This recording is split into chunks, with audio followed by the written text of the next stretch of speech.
Moving on to the soft blocking set, the nature of soft blocking is to draw your partner in. When you're holding on to the rope, it's going to make basically the letter U. Your hands are going to be about 2 fists apart. The idea behind a soft block is as that attack comes in, I want to draw and launch them into me. That's going to give me opportunities to do many other things.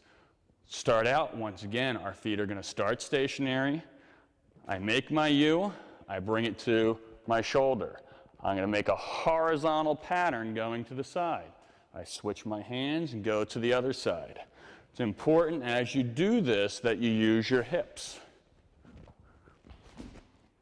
Once you feel comfortable with that, now we're going to work the footwork in. As I said with the hard block, whatever foot steps, that hand will be on top. I'm getting ready to stand with this foot, so I put the hand on top, go cross body, I step back and block. I switch hands, step back and block. Switch hands, step back and block. I run out of room, I just turn,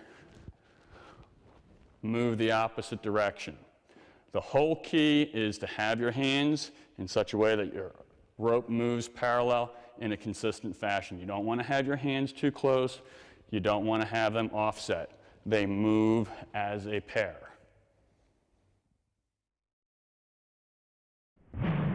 I've invited Chris out once again to help me demonstrate the partner aspects of doing this.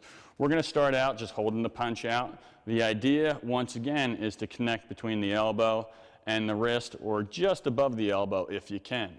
The idea is to lay your rope in, and as you pull back, it catches the elbow, it catches the wrist. Put the other hand out for me so they can see a little bit better. Here, see how Chris's body drags forward? He's just going to hold this one hand out, and I'm going to practice repetitiously getting that work in there. Once again, remember, whatever foot steps backwards, that hand needs to be on top.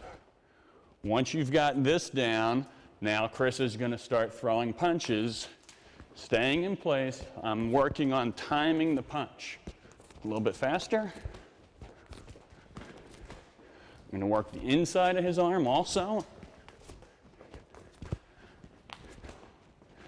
Catch and pull him in. From here, we're going to go into what we call a free-form attack, where Chris is just going to punch. He punches, bang, I bring him in, I bring him in, I bring him in, I bring him in, I bring him in, and I bring him in. The whole idea is to draw that attacker into you so that you can set him up for what we're going to discuss in the snaring set.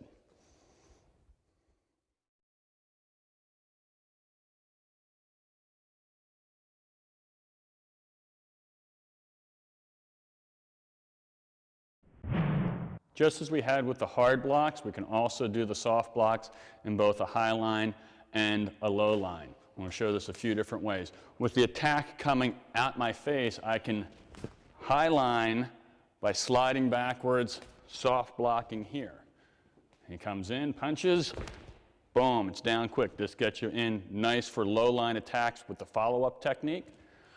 Off that punch again, if he's going a little bit further down towards my center, I can come in and yank him down as he does that punch. Boom. That'll present his head essentially on a platter that's going to be available when we talk about our snaring set.